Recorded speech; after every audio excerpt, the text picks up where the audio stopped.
Hello and welcome to yet another episode of The Rubber Match. I'm your host, Seth Weber. With me always my hetero life mate, Brian Freeland. Here we are.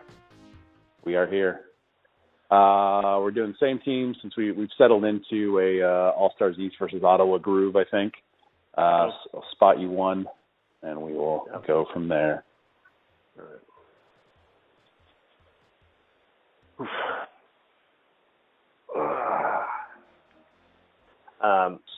Oh man, there's no one in the house. Wait, where? You're going up. You're going up. You're ready. Okay. Yeah. Oh wait, I didn't pull my goalie. Yeah. That was part of the reason. Hold on. And I'm gonna try two things. Because it started off glitchy for me, so I'm gonna Oh, weird. I'm gonna close. Yeah, it doesn't normally. I'm gonna close my computer and stop downloading games on my Switch and turn my iPad off.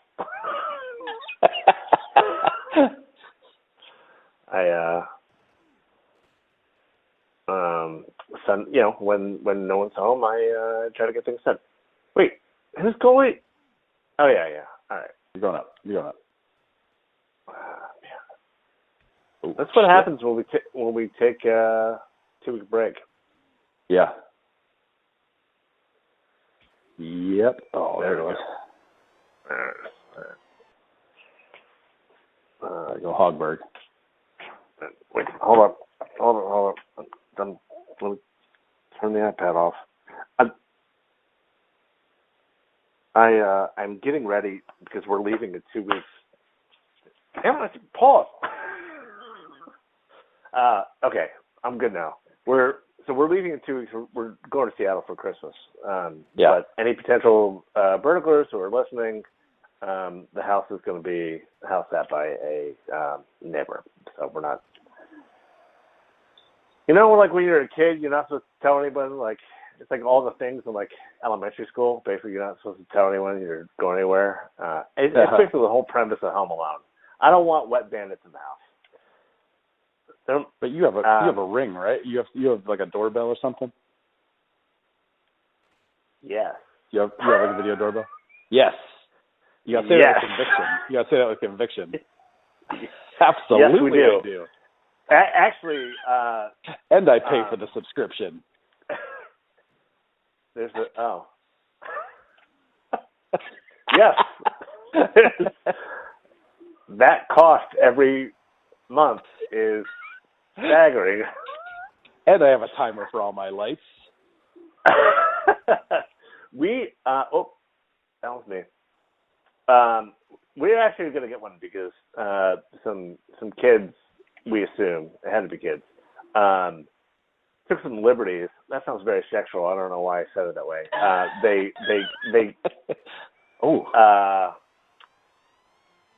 pulled the white lights out of the trees and bushes in front of our apartment, and strung them across the walkway. So the mailman and delivery person have been getting very pissed. I think they got clothesline once or twice because there's a rhododendron bush, and so they basically just been throwing our mail on the ground. Wow. Yeah, that's some. Very. That was like your Christmas lights. Yes, it was our Christmas lights. And do you feel like that any of that is like karma? So for past discretions, which also sounds sexual. I am not getting as upset as my wife is. I tried to explain to her that these are things that kids do, and I probably had it coming to me. And she was like, well, I didn't do anything, so I don't have it come to me, and Cameron hasn't done anything. And I said, yes. Also, how in a divorce, you get half of your boxes of shit. Right. You also get half of my karma. Yes. Right? So that's kind of how that works. That's kind of how it works. I mean, you're like, no, it's our karma now. Right. You've chosen to be my life partner, therefore you have inherited the karma that I've made in previous lives and earlier in this one. And then you pulled out the news clippings of the giant Santas that you stole and all the baby Jesus. The baby Jesus. So yeah, we had our fair share of like topping Christmas. What do you even call them? Decorations. Yeah. I would say that what we did though was decapitating snowmen. It felt more imaginative than pulling lights out of trees. Yeah, like destruction could be a form of creation, right? Yep. I think we were just taking some artistic liberties and maybe performance art. It's probably not out of the realm for anyone. I mean, watching. I think definitely for the baby Jesuses, I think that was 100% performance art. Considering you return them on Easter. And yeah, exactly, and that's the important part that needs to be said. Like they were definitely returned to Easter. There was a statement. So, could it be karma? Sure. Like it's also what kids do. It's so frustrating. Do I want to get ring lights? We'll probably get one. But we have the neighbors watching our house while we're gone. So it's fine. And I don't want anyone coming into the house and stealing all my porn and my Bible. That's already I will not. You can't rebuild that collection again. I cannot. I mean, the Bible doesn't change, but the porn does. For people that don't know, there was one time where Friedel was moving out of an apartment that he left unlocked overnight and had a box that he called the mom box that had a Bible and a bunch of porn and a thing of whiskey, was it? Or something like that, Scott? It was Jack Daniels. It was Jack Daniels. Yeah. And they took the porn and the Jack Daniels and left the Bible on the floor. and my brand new vacuum cleaner. It was brand new because I had gotten it like 2 years before and I had never used it. So it was still brand new in my opinion. I don't even think I left the door unlocked. I think I left the door like open. Yeah. I think I left the door open. How we were moving, I think that's definitely a possibility. And then I asked you if you had left it open, and you said like no. I don't know, maybe, but you were the last person up there. I was like, was I? I don't know. I think I was like trying to blame you for a while, and I was like, oh well. The apartment was empty with the exception of those items. Like that was the only stuff left in there. Yeah, and you're right. And so it was my fault because I thought there were 31 days in September, and there aren't, and I needed to move out by October 1st. So it was let's put everything in the trash bags and move. Yeah, but it had to have been your neighbors. Yeah, nobody else for would sure. Just randomly walk up there, or someone that went to their house at least. Yeah, I mean they were always having parties, and she was having lots of sex, so it was probably one of her gentleman callers. I don't know why I went all like Tennessee Williams there, but yeah, like that's what it was. It feels like the theme of the episode at this point. Yeah, for sure. So, ring camera. I don't even know. So yeah, we have Thanksgiving. Not a great time. I stayed home depressed, but we did get our Christmas tree, and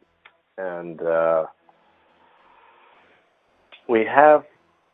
I don't know what it's like in your house, but all of the ornaments that are like high enough for camera to reach, she automatically thinks that they are her toys. Yeah. So, she has. This has happened twice in the last 2 nights, where she's dropped one on the floor. I've shouted down, "What was that?" And her response has been, "It's fine, Brian." Oh no. Which is I what feel like that yelled, went over well. which is what Casey yells when something crashes in the basement or crashes downstairs. And I've told Casey, it's like, I know that you think this is funny, but this is like learned behavior from you. And yes, I can recognize it's funny, but I don't love it. I do not love it. Yeah. Everything is not fine. So, yeah. Are those like ornaments that you all have acquired yourselves, or are they like legacy passed down by the mixture? Most of them are ones that we've acquired. I still have the ones from that first apartment that we were talking about. That they were like the ornaments that were left over after my parents got divorced, and my sister didn't want them. And I was like, well, I want them because this is my first tree, and it has a beer bottle on top. Yep. That's the angel. I always think fondly. Every year I always think fondly of that. But then there were many years where I didn't celebrate Christmas at all. And Casey, my wife, loves Christmas. So one of the ways that she got me back into Christmas was slowly. Like, she was like, well, are there any parts you like? I was like, well, okay. I like the food, and I like the music, and the decorations are nice. And she was like, oh, okay, so this is pretty good. She's like, what part don't you like? I was like, well, the crass commercialism. Right, the crash commercial, yes. I've had some bad experiences, getting in fist fights, working at Starbucks around Christmas break, and people can be pretty awful. But I don't have any problems with gift receiving, but gift giving shopping stresses now. But I'm a very gracious receiver. That's great. But even then, like at some point, it's stressful because my mom will look up to me like, "Hey, it's supposed to work two ways." I was like, "This is your holiday, so like, don't blame me." Like, So anyways, one of the ways that she got me to decorate was she started buying Christmas ornaments, and they would be like Marvel ornaments. So like more than half our ornaments are, every year she would get a new one. So there was Iron Man, there's Thor, there's Ant-Man, there's Spider-Man, there's some Indiana Jones, there's some Han Solo. She knows I like Al, so there's like a lot of Al ornaments, and then Mexican sugar candy skulls. De los Muertos, and this was like the first year. I'm looking at this. I was like, this is a very like a me tree. Like this definitely tells the story of our early Christmases, but like I don't think we need to put all these Marvel ornaments on next year. I kind of go. I want to go a little bit more classic, and especially as like Cameron starts making her own decorations at preschool, and damn, I'm getting spanked. Same move too. So I think this will be like I wanted to have a little bit more even next year. But another way that Casey got me to decorate the tree is because I'm very particular about how things are supposed to go on a tree. Yep. Not only like how they're supposed to look aesthetically, but also the order of things. Yes, it is lights and then garland and then ornaments and then tinsel. If we do it, we don't do tinsel anymore. But if you mess up that order, or if like the tree is not even, I'm gonna have something to say about it. And her response was finally like, instead of like being critical of it, why don't you do something? I was like, maybe I will. So fine. What do you use for garland? We have like this wooden cranberry garland. We have another one that is, it's a cheap plastic. It's kind of like cranberry and gold. So we don't love the material, but we like the way it looks. Like it reflects the light well. So, and there's something about our first Christmases. Most of our Christmases have been in Massachusetts, and our first Christmases were on Cape Cod. So the idea of like having this cranberry colored garland was always very special about us. My parents used to alternate. My mom liked white lights in the tree, very kind of classic, and my dad always loved colored lights. Yeah. I have to go with the white lights. I think the white lights are better. We tried colored one year. We do a mixture. At this point, like Anna loves doing the decoration stuff, so like Elliot's picking up that, and like they did the tree last night while I like played Minecraft with Parker. It was pretty nice. Or went and got dinner. And they did it all. We don't have a garland. When I was growing up, we had these like silver stars. I think it is. I think the garland's function is important to reflect the light. I think you're right. I think that's something that the tree is missing because I'm looking at it right now. It's a really nice tree, but right. I think it just adds to that light. Now, do you have a real tree or fake trees? Growing up, we always had fake trees. My parents never did a real tree, so that's what I was used to. And when I started dating Anna, she was always, whenever Christmas come around, it was always like, well, let's go get a tree. And I'm like, oh, okay. I've never lived in that world before. And so we always get a real tree now. Should I spot you 2, 5, 3, 5? Let's. How about 2? I think I definitely missed a step. Yeah.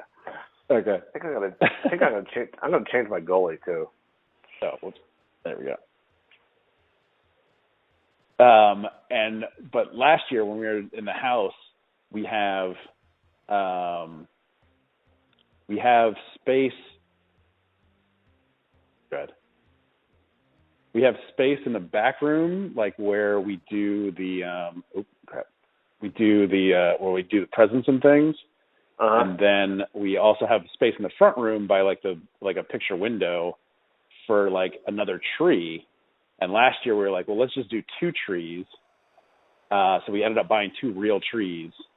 And this year I was like, why don't we get a fake tree for the front room?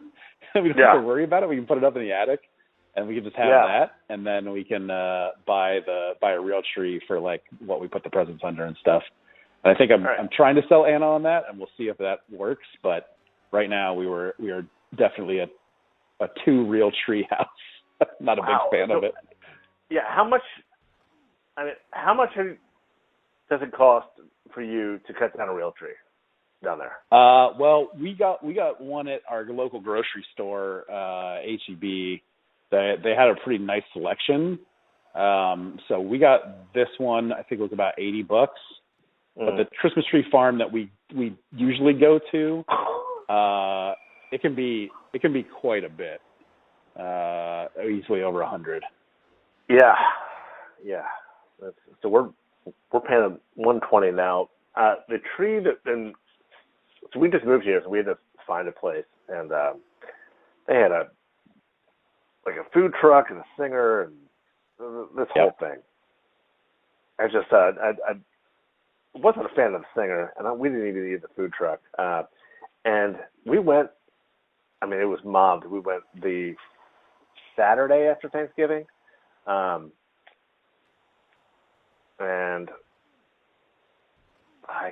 we were starting to get like a little frustrated because I like Fraser firs, and one of the arguments we had was Casey kept calling. She was like, "This is a Fraser fir." And I'm like, "No, it's not. That's a pine. I think it's a Scotch pine." She was like, "Well, my app says," and she's like taking a picture of the tree, says, "Oh no, it's a Fraser fir." And I was like, I am holding onto the tree right now. My fingers are saying it's a Fraser fir. I don't care what your fucking app says. Like, I'm telling you, I'm getting a PhD in outdoor education. Like, I worked in a field school. I know my trees. I know my conifers. And that is not a Scotch. Like, if this is a Scotch pine, it's not a Fraser fir. I'm like, can you feel the difference? She was like, I don't feel a difference. And I'm like, well, look at my fingers. Like, there are, like, it's making me itch. How can you not feel a difference?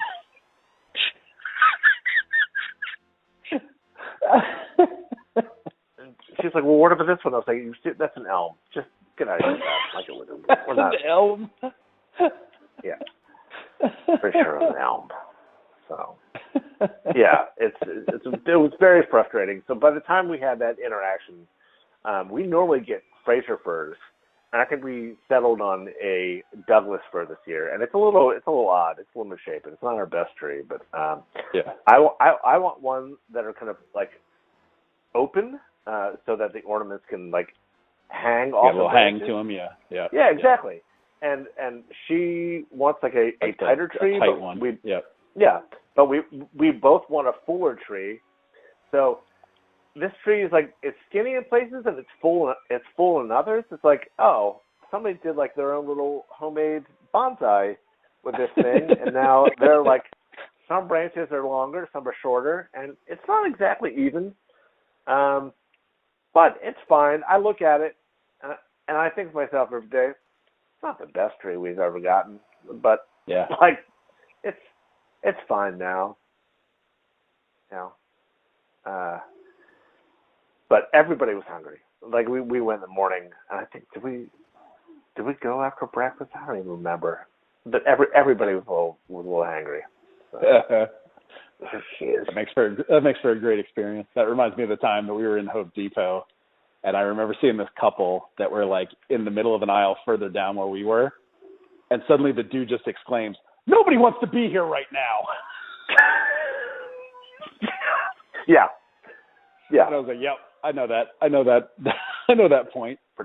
Yes. I don't think I've ever reached that point, but I know it. I'm aware of it. Yeah. So my dad's coming up in 2 weeks, and then the next weekend we fly out. Come on. But still playing Elden Ring, not watching anything. I do want to watch Willow at some point. I'm very curious. I'm interested in what they do with that. I'm gonna have to rewatch the movie because it's been forever since I've seen that movie. So I rewatched the movie like earlier this year, and I was like, wow, that movie's pretty goofy. I just remember John making the joke of like, just the magic was him hiding behind pigs. Yeah. That was pretty much what the magic accounted for, was just him hiding behind pigs all the time.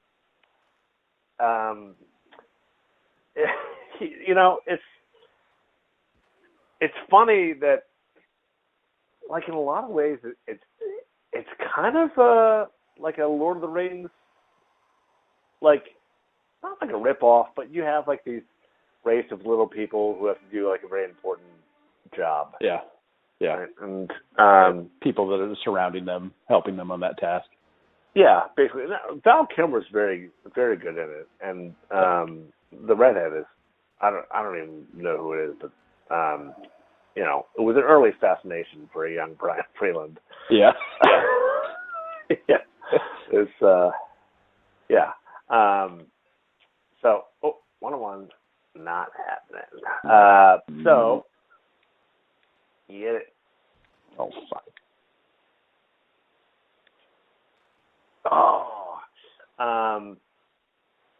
So I'm curious, but no, I'm going to finish Elden Ring this week, and then I think I'm going to be lost with what to do.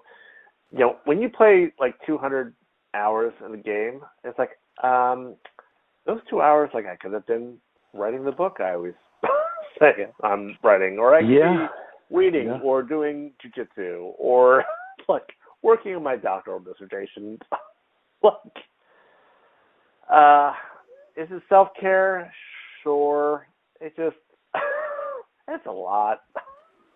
I mean, it's a lot, but there's also like, I don't know, what you get out of it. Is it, there's got to be, there's obviously a reason why. Yeah. Like I wasn't sure at first, but it's grown on me. I've had to do like a lot of, how do professional gamers do this, and like what kind of build they have, and what are these stats supposed to look like? Like I've done work, but I'm nearing the end of my my list, and if I ever decide to do like a new game plus, I'm happy to know that I will at least be well equipped starting off. Yeah. Oh yeah. So you told me you watched Nope.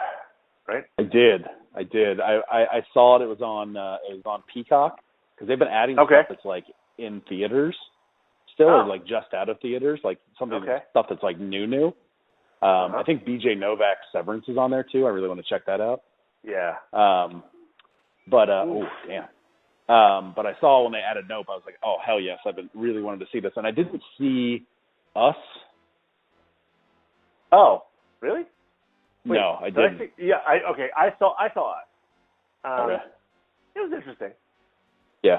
Yeah. I mean, I think trying to follow Get Out was really hard. Oh, for sure. Just considering that, like, it just hit at that moment, and it was so well done, and it was like out of nowhere. People, like, it was first time out. But like Nope was really good. Like, I know that people have been like, I don't know, I don't think it hit for everybody. But it was like, I enjoyed it immensely. Like, I started it at like 11:30 at night or close to midnight, and I sat there in my office and watched the whole fucking thing till like 2. And then I was like, "Are you coming to bed?" And I was like, "Yeah, I will. I still got a half hour left. Goodbye." It's really good. It's really good, and it goes some interesting places, and yeah, it's good. It's very interesting. I don't feel like it has as much of a. It's not as much of a statement as obviously, like, Get Out was, or I assume Us is. So, the thing with Us is, like, there is a statement, or at least like observation. I've kind of like wrestled with what the statement is. Like, it is. I was like, okay. I was like, my training tells me that this is an allegory. Yeah. But it's not clear. It's like, is it this? Is it this? So when I say it's interesting, it's like, oh, it has me thinking, but yeah. I don't know. Maybe I need to give it another watch. I feel like the messages in there could be related to fame, and because they deal with some like child star stuff. And probably some trauma and growing up, maybe a little growing up Hollywood. There's a little bit of that growing in there. But it's definitely interesting, and it's super well done, like super, super well done. Yeah, I will watch anything that he writes and directs. Okay. All right. That's good endorsement. I took Cameron to see Strange World. That one seemed like, seeing the trailers for that, I was like, I don't know what to expect from this, because it feels like as a follow-up to like being the next thing they put out following Encanto, right? That was Disney's last feature. That was whose last feature? Disney's last feature. Yeah. Like a non-Pixar. Right. It felt like it was like, this seems strange, but I mean, it also seemed like it was very family oriented, like about a family. Yes, it is. And so the message is a little. It's pretty heavy. Like the tone isn't heavy, but like the message is like, it's not subtle. It's like, oh, this is a movie about environmental degradation. Yeah. And that's pretty obvious for like adults. I don't know how obvious it would be for like kids or Cameron. Like, I'm sure with Cameron it went like right over her head, but it could offer, if she was a little bit older, maybe even now, it could offer some talking points. I think about what happens. Like, one character is very much a hunter, one character is very much a farmer. So it's like who respects nature more? Yeah. And what happens when we become a culture that has like a monoculture subsistence or monoculture farm, where we're like only growing almonds? Like, what does that do to a place like California that's experiencing drought? And biodiversity is good, and we should respect the earth. So like, it's a lot of that's pretty heavy-handed, but like parts of the movie felt like, oh, this is very obviously going to be a ride. Like, this whole experience that we're watching right now is going to be made into a ride, and that's why we are watching this. Like, it didn't seem like it didn't seem like it was serving the movie a whole lot. It seemed like it was setting us up for, let's have this experience at Disney in a couple of years. Mm-hmm. Was it like big set piece action stuff? Yeah, some of it was. And so, I don't know. I wasn't, I appreciated Encanto the first time I saw it. I didn't love it. It has grown on me. I didn't think the music was as strong as in Moana. But I've listened to it a lot because I have a 3-year-old, and it's still pretty good, and it's important. Yes. But yeah, I was looking forward to Strange World because it has like this. All the advertisements for it had this like kind of pulp feel to it. Like, this is a pulp story, and I was like, oh, I dig that. So I don't know. We had a good time, and she liked it, and at the end of the day, it was fun. So. Oh yeah! God damn it! He made the save, and then it like trickled in. Yeah, I felt like it like bounced off. Yeah. Has there been anything else? Not really. Do you do the whole Spotify Wrapped? No, I don't do Spotify. You don't do Spotify at all? I don't do Spotify at all. No. I mean, like the most of what I listen to, like at the time, I was doing Amazon Music when Spotify came out. Yeah. And we were using Amazon Music for the most part for every. Oh, fuck you! Wow. For everything, because it was great. Like, we didn't have access to everything, obviously, because they had like their Amazon Music Unlimited, but it was you get a lot, and we could get the stuff that the kids wanted, and I had like a selection of things that I would listen to on there too. But recently, Amazon has changed the way their stuff is structured to be more like Spotify. So they open up their library. Oh no! Oh yes! Where was that goalie going? Oh, damn it. They changed it so they opened up their entire library to you, but that means you can't play whatever song you want or play a playlist in an order. Damn it. Unless you get Amazon Music Plus. So like they took away features, but are saying like it's good because you get access to all these songs. I'm like, but I can't play them when I want to. So it's not good. And the kids are like, we want it to go back the way it was, and I'm like, yeah, well, that's the way it works. So I haven't updated my app since that happened. So I still have the old way, and I don't plan on updating my app until they force me to. Yeah. God damn it!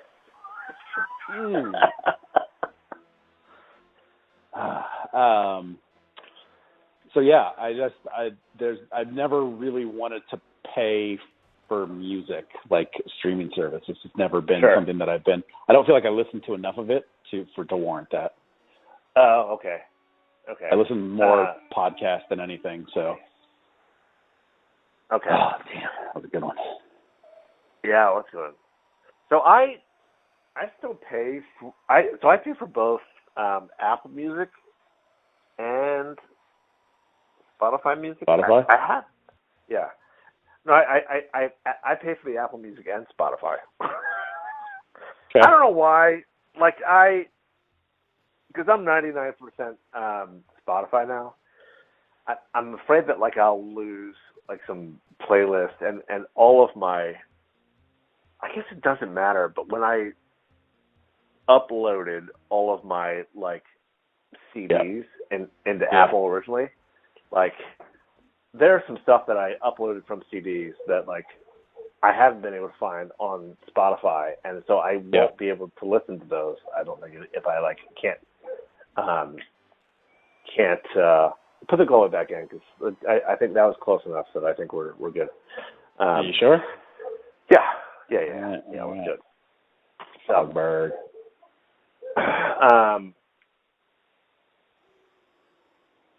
Yeah, so I want to, like, every year I listen to this album. It's like the Vacation Christmas album.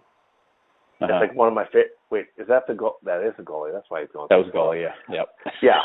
So, like, it's like one of the reasons I was like, oh, I want to keep Apple so I can listen to this. And there's some other stuff that's like a little bit rare that it doesn't even, like, when it uploaded, it didn't even upload with an album cover. Yeah. Just like, it's like whatever, like, the bootleg version of CDs were. But yeah, so it's that kind of stuff. Yep. So that's mainly why I keep it. Everything else is Spotify. As we both know, the Apple podcast player is horrible. So I listen to my podcast through Spotify too. And interesting. Yeah. It's because I'm fine with that. I'm fine with the Apple pod. Like, I hear that a lot, and I've never had any problems with it. I hate it. I just so much. No, there are some podcasts that aren't on Spotify, so I still have it up for those specific podcasts. But no, I got to a point where it wasn't. I don't know. It wasn't doing what I wanted it to do. You guys do what I wanted it to do, and it was like, I don't know, sort it or be user friendly or, like, just load. Now, it doesn't help that I have like 100 podcasts on there and, like, I had every episode saved. I just wanted to load in a reasonable amount of time, and it wasn't doing that. And I don't have an issue with Spotify. So yeah. So part of it could be a problem I created myself, but that's not what we're talking. It's not what we're talking about right now. It's too late. Yeah, let's see. Anyway, so for Spotify Wrapped, it has, like, how many different artists have I listened to this year, and how many different. Right. So every year, with the exception of, like, 2 years ago, it was not the same. But it was like, you've listened to, I don't know how many different artists this year, but it was like one stood out. I was like, I bet I know who it is. And it's always Jimmy Buffett, except for 1 year where I listened to more of this artist, Zoe Moose, who I got really into 1 year. And Zoe Moose is like this country singer who's, like, from Seattle. And it was like 2 years ago or something. I listened more to Zoe Moose than Jimmy Buffett. And it always tells you, like, what percentage of listeners I'm in. And I'm in, like, the top 0.5% of, like, listeners for Jimmy Buffett. So I'm always pretty proud of that fact. Oh, that's wild. Yeah. So I've been seeing those, like, Spotify, like, concert poster things. I was like, that's a really smart way to do it. Yeah, it is, and it's become, like, such a. This goalie likes. Well, maybe it's just me. He likes to hold on to it. Yeah. Yeah. It becomes something they talk about in pop culture. Happy hour. People post on social media. It's definitely, like, it's a thing now. So maybe I'll post mine soon. I didn't have I would love for that. Follow up. Get them up. I just haven't been in the mood to post it, but I probably will soon. Yeah. Yeah. Speaking of listening stuff, I started listening to Devil in the White City audiobook for that. Eric Larson? Yeah. Yes. So it's really good. It's a true story about somebody who goes on a murder spree right around, like, the Chicago World's Fair. Am I getting that right? Yes. It's America's, like, first serious serial killer who had it so planned out he built a building to do it in. Wow. It took him, like, 3 years to build. But it's crazy how methodical this dude was. And the lengths that he would go to, like he was a con man, obviously a psychopath, but, like, just it's madness. But it bounces back and forth between, like, the chief architect of the World's Fair and then him, and it's sort of their stories in parallel. H.H. Holmes is the killer's name, and it's okay. I think on the premises they were able to find remains for 30 some people, but they believe that he probably killed upwards of 200. Wow. Yeah, that's wild. Wow. It's really wild. And he had basically a kiln installed in his basement that is he had someone test it to see if they could hear people screaming inside of it, and no one thought oh, what? Why would you do that? There's no noise escaping from it. Interesting. And then he making sure that it was hot enough to burn bodies. And because he owned a glass bending company, that's what he said he was going to use it for. And then the person that came in to help him figure out why it wasn't getting hot enough was this seems like an awfully small room. I don't think you could fit the glass in here that you would want to bend. That's strange. I mean, it's 1890 Chicago, so people aren't asking those questions. But it's just there were a lot of times where people were yeah, you could have raised the flag there. Yep. But I mean, it's crazy. But it's very well written. It's very good. Yeah. I started Derek Delgadio's A Moral Man. Yeah. So I have a 45-minute commute to work in the mornings, and that's usually when I'm in the mood. When I get out of work, I want silence, or sometimes music. But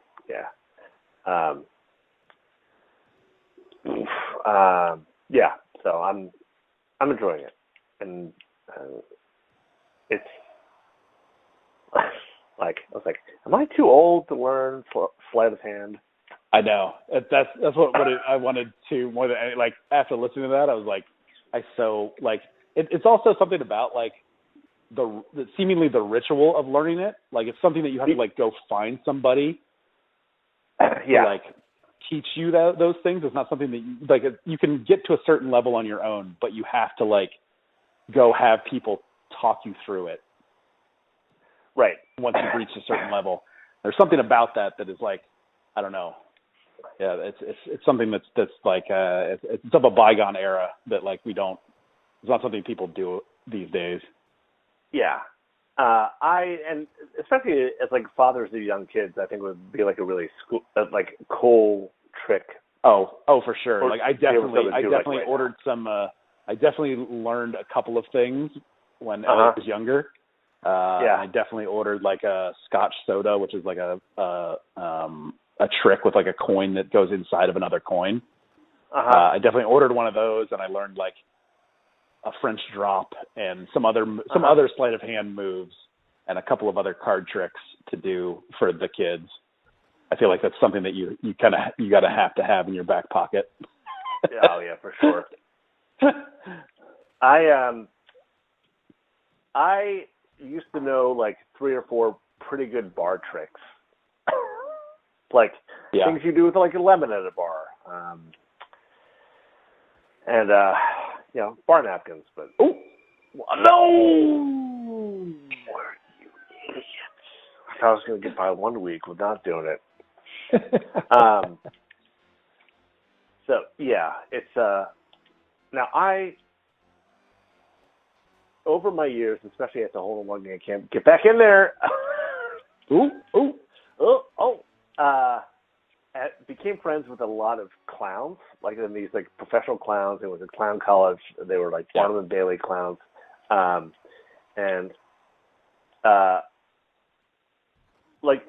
picked up and in company, spent time with them. And I'll say more than sleight of hand, I'm better at balancing things on my face, on my chin, or on my forehead, that kinds of things.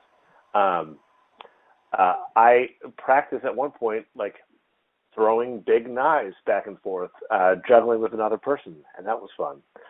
So, but that is in my repertoire. I don't, after my PhD, I don't think I'm going to go to clown college at this point. No, I don't think I would have a wife if I went. But maybe. Well, Okay, so hear me out, Casey. I don't want to start paying my student loans, so I'm thinking about going to clown college. After film school, what are your thoughts? Here's what the next 10 years looks like. Right. Like, they have this whole, like, I go to film Chaplin school, and course. then I make a documentary about going to clown college. Hear me out. And the state of our our educational system. Yes, because what is a Dr. Clown? What does a Dr. Clown do? Actually, is it on? No, it's not on my most recent passport. It was on my passport from 2008 to 2018. I was employed to shoot what was going to be a documentary when I was traveling with Skip cross country. Oh yeah. And so on that passport, which I still have because I didn't turn it in, I thought I lost it. My occupation is documentary filmmaker. Oh, there you go. Yeah. And on my marriage license, my occupation is explorer. Because when I was going to get the marriage license, they had me put your occupation. And so I put explorer because, who cares? Yeah. Like, it was a small town, and Casey's reaction was like, damn it, it's going to say I married an explorer. I was like, how do you know you didn't? You didn't. Oh. What would you have preferred I put there? Yeah, like, God. So, I don't know. Anyway, one of these days I'll get it back. Get a copy of it or something. I don't know what the point is, but I'm pulling that goalie too. The other one's learned his lesson. Yeah. Both of you. The other thing we've been watching a lot of is Nailed It on Netflix. Yeah, what's the It's the host is Nicole Byers, who's a comedian, but it's basically they get just regular people, and so sometimes occasionally Jack McBrayer was on an episode during the pandemic, but they get regular people, and then they give them like really high level, like serious pastry made. All these sort of fun things like around a theme, desserts to make, and then they try to do it within a certain amount of time, and it's the consequence. Like the results are usually laughably bad, in either design or flavor or both. And then it's just really like who does the best out of the worst. And it's just fun. There's one particular episode with Jason Mantzoukas for New Year's one year in the holidays collection that we had definitely taken a gummy, but it was by far the funniest and craziest, wildest episode we had seen. And we just like laughed our heads off. But it's a fun show to just sort of like put on and not really, you don't have to pay a ton of attention to it, but it's also like, yeah, it's fun. It's just a fun show to watch.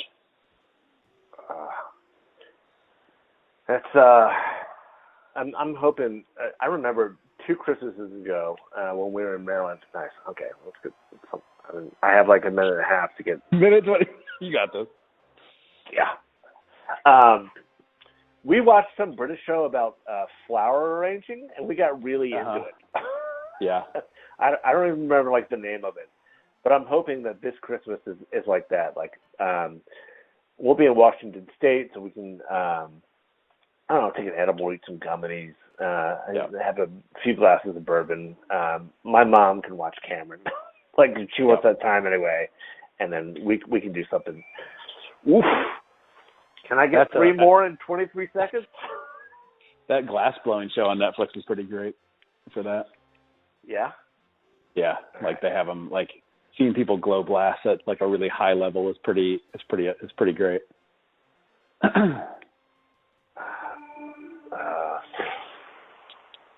Whew. Did we only play 2 games? No, that was the third. Who won the first? I did. Who won the second? You got 2 goals on the second. You did. I won 10-9. Yeah, you won 10-9. Oh, that's right. That is right. Okay. Yeah. And then you only wanted 1 goal for the third. That's right. Okay. Well, I don't think that second goal would help me out.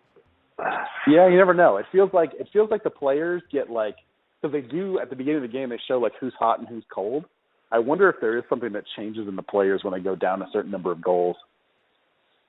Huh. I don't know. Yeah, I never noticed that. But yeah. Yeah. What are you gonna do? All right, right, there we go. We are back at it. Got the show in. Awesome. Well, we will see everyone on a future episode of the Rubber Mat Show. Bye, y'all. Take care, y'all.